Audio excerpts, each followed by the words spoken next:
জরিন হরফে লেখা, রূপালী হরফে লেখা, আসমানের কোরআন, নীল আসমানের কোরআন। আসসালামু আলাইকুম ওয়া রাহমাতুল্লাহি ওয়া বারাকাতুহু। ইন্নাল হামদালিল্লাহি ওয়াহদা ওয়াসসালাতু ওয়াসসালামু আলা মুহাম্মাদিনিল মুস্তাফা ওয়া আলা আলিহি ওয়া আসহাবিহিল মুজতাবা, আম্মা বাদ। কাছে কিংবা দূরে বিশ্বজুড়ে যে যেখান থেকে পবিত্র মাহে রমাদান উপলক্ষে চ্যানেল আইয়ের বিশেষ আয়োজন ZSRM ইসলাম জানা অজানা পাওয়ার্ড বাই টোশিন রেনকন রেফ্রিজারেটর অনুষ্ঠানে আপনাদের স্বাগত জানাচ্ছি। প্রদর্শক, আপনারা জানেন যে আমরা প্রতিদিন একটি বিষয় নিয়ে আলোচনা করে থাকি। আজও তার ব্যত্যয় নয়। আজ যে বিষয়টি নিয়ে আলোচনা করব তা হচ্ছে তারাবি নামাজের গুরুত্ব, তাৎপর্য এবং রাকাত সংখ্যা। আজ এ বিষয়ে আলোচনা করবার জন্য আমাদের স্টুডিওতে একজন প্রাজ্ঞ বিজ্ঞ আলেম দ্বীন উপস্থিত রয়েছেন। আসুন আমরা তার সাথে পরিচিত হয়ে নিই। আমার সাথে আছেন ঢাকা বিশ্ববিদ্যালয়ের সহযোগী অধ্যাপক ডক্টর মাওলানা আহসানুল হাদি। আসসালামু আলাইকুম ওয়া রাহমাতুল্লাহি ওয়া বারাকাতুহু। ওয়ালাইকুম আসসালাম ওয়া রাহমাতুল্লাহ। কেমন আছেন? আলহামদুলিল্লাহ, আল্লাহ ভালো রেখেছে। প্রিয় দর্শক, প্যারা নবী রাসূল আকরাম সাল্লাল্লাহু আলাইহি ওয়াসাল্লাম বলেছেন, মান কামা রমাদানা ঈমানান ওয়া ইহতিসাবা গুফিরা লাহু মা তাকাদ্দামা মিন জামবি। যে ব্যক্তি বিশ্বাসের সাথে সওয়াবের আশায় রাত্রি জেগে জেগে কিয়ামুল লাইল করবে, সলাতুত তারাবি আদায় করবে, আল্লাহ সুবহানাহু ওয়া তাআলা তার পূর্বের জীবনের গুনাহগুলোকে মাফ করে দিবেন। প্রিয় দর্শক, আসুন আমরা এ ব্যাপারে বিস্তারিত আলোচনা শুনব। তারাবির গুরুত্ব, ফজিলত, রাকাত সংখ্যা। কথা বলছেন ডক্টর আহসানুল হাদি। আমি প্রথমে আপনার কাছে জানতে চাইবো যে এই যে তারাবি শব্দটি, আমাদের সমাজে একটা মিসআন্ডারস্ট্যান্ডিং আছে। অনেকে বলে যে তারাবি মানে তাড়াতাড়ি, এটা কেউ 4Gর মতো অনেকে খুব দ্রুত পড়ে নেয়। কেউ বলছেন এটি 8 রাকাত পড়বে, কেউ বলছেন এটি 20 রাকাত পড়বে। আসলে এই ব্যাপারে আপনি কোরআন এবং সুন্নাহর আলোকে যদি প্লিজ বলেন। অত্যন্ত ধন্যবাদ। দেখুন, তারাবি শব্দের অর্থ হচ্ছে বিশ্রাম। বিশ্রাম মানে কিন্তু দ্রুত না, বিশ্রামের সাথে ধীর স্থিরতার সম্পর্ক আছে। যেহেতু আল্লাহ নবী যখন এই নামাজটি আদায় করতেন, খুব দীর্ঘ তেলাওয়াত, ধীর স্থিরভাবে তেলাওয়াত হতো। 2 রাকাত 2 রাকাত 4 রাকাত নামাজের শেষে কিছু তসবিহ তাহলিল হতো এবং খুব আরামের সাথে এই নামাজটি রাত জুড়ে আদায় করা হতো। সেই জন্য এর নামকরণ করা হয়েছে সালাতুত তারাবি, মানে 4 রাকাত পর পর একটু বিশ্রাম নেওয়া আর কি। তো যেই নামাজে অধিক বিশ্রাম থাকে সেটা হচ্ছে তারাবি, বহু বচন ব্যবহৃত হয়েছে এখানে। তো কিভাবে তারাবির নামাজের সূচনা হলো, যে আল্লাহ নবীর সময়ে যখন রোজা ফরজ হলো, রাসূলুল্লাহ সাল্লাল্লাহু আলাইহি ওয়াসাল্লাম প্রথম রাতে সাহাবীদেরকে নিয়ে তারাবির নামাজ আদায় করলেন।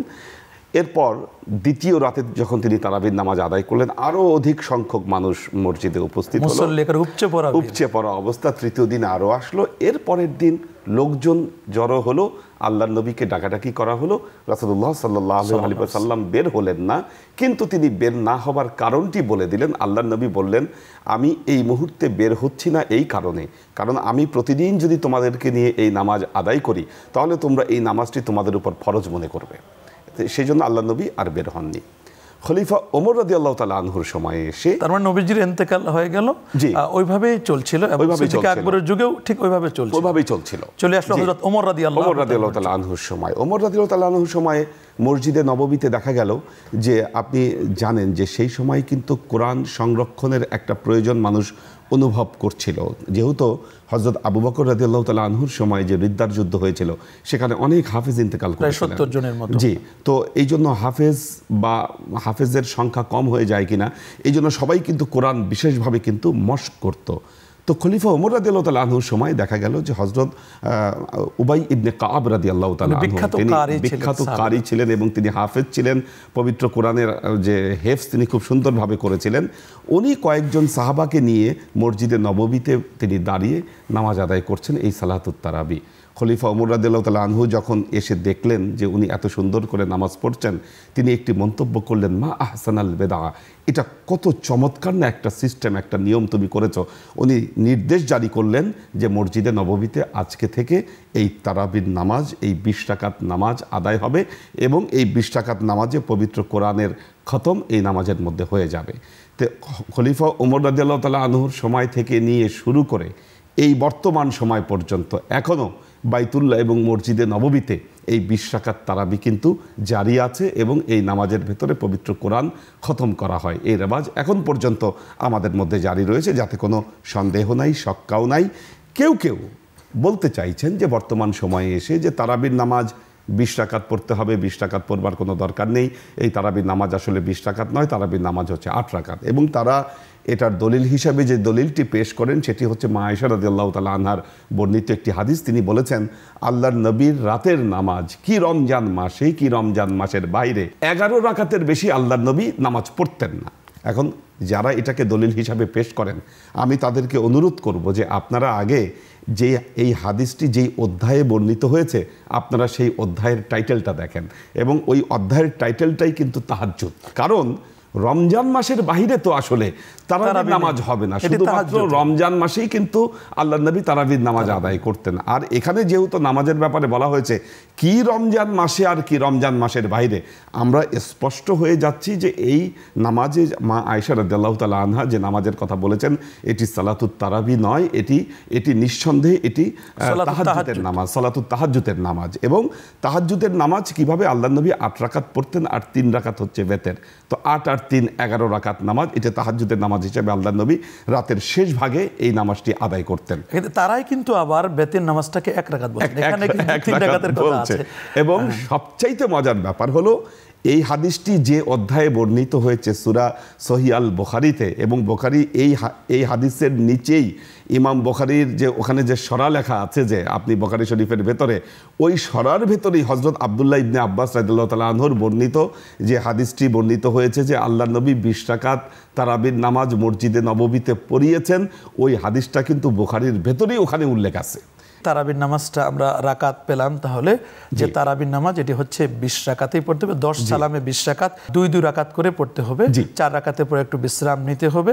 4 রাকাতের পরে আমরা কিন্তু দোয়া পড়ি, সুবহানাজিল মুলকি ওয়াল মালাকুত, এটা তাসবিহ, এটি ফেরেশতাদের তাসবিহ, এটি মুস্তাদরাক আলা সহিহানের হাদিস দ্বারা প্রমাণিত। তারপরে সূরা আতুল বাকারার 210 নম্বর আয়াতের ফেরেশতাদের এটা তাসবিহ ছিল, তাফসীরে তাবারিতে প্রমাণিত আছে, আল্লামা জালালউদ্দিন সুয়ুতী সহ।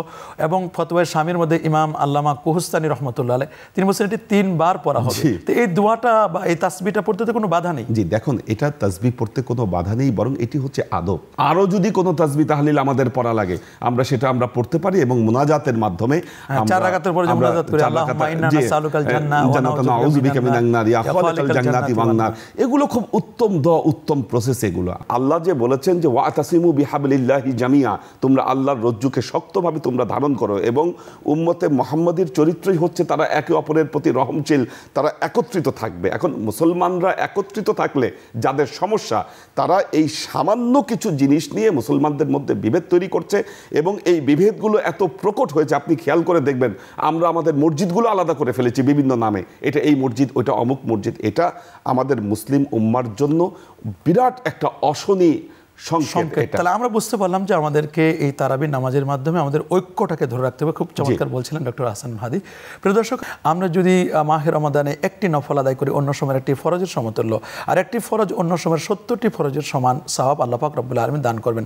তো মাহে রমাদানে যারা 20 রাকাত তারাবি পড়বে তাদের সেজদা হবে কিন্তু 40টা, আর যারা 8 রাকাত পড়বে তাদের সেজদা হবে 16টা। সেজদা বেশি দিলে তো নিঃসন্দেহে আল্লাহ পাক রব্বুল আলামিন খুশি হবেন। কিন্তু সবচেয়ে দুঃখজনক হলো এটাই যে অনেক সময় মাহে রমাদানের প্রথম কয়েকটা দিন তারাবিতে উপচে পড়া ভিড় থাকে, কিন্তু মাঝখানে একেবারে ভাটা পড়ে যায়, আবার শেষের দিকে পুরো মসজিদ ভরে যায়, আবার লাইলাতুল কদর 27শে রমজানের পরে আবার কিন্তু ভাটা পড়ে যায়, কেনাকাটা নিয়ে ব্যস্ত হয়ে যায়। আমরা যেন কেনাকাটা নিয়ে ব্যস্ত হয়ে না পড়ি, বরং আমরা যেন 30টি তারাবি যথাযথভাবে আদায় করতে পারি, আর আমরা যেন পবিত্র কোরআনুল কারীম খতম করতে পারি। খতম করতে গিয়ে আমাদের সম্মানিত হাফেজ সাহেবদের জন্য আমাদের একটি নসিহা হচ্ছে যে আপনারা অবশ্যই ধীর স্থিরভাবে তার তিলের সাথে মুসল্লির জন্য কোরআনুল কারীমটা হৃদয়ঙ্গম করতে পারে, বুঝতে পারে। ইসলামিক ফাউন্ডেশন বাংলাদেশ যে সিস্টেম করে দিয়েছেন 6 দিনে 1.5 পারা করে 9 পারা, আর 21 দিনে 21 পারা, 21 আর 9 30 পারা, এই সিস্টেমে প্রত্যেকটি মসজিদে যদি এটি আদায় করা হয় তাহলে পরে কারো কিন্তু এই তারাবিটা ছুটে যাওয়ার সম্ভাবনা থাকে না। আর টাইমিংটাও আমরা যদি যথাযথভাবে ইসলামিক ফাউন্ডেশনকে ফলো করি তাহলে কিন্তু আমরা সবাই কিন্তু এই নামাজটি যেখানে যাব, সফরে থাকি, আমরা কিন্তু আদায় করতে পারি। আল্লাহ সুবহানাহু ওয়া তাআলা মাহে রমাদানের সিয়াম সাধনার পাশাপাশি আমরা যেন কিয়ামুল লাইল তারাবির নামাজটি আদায় করে আল্লাহ পাকের বান্দা থেকে আমরা যেন আল্লাহ পাকের বন্ধু হতে পারি।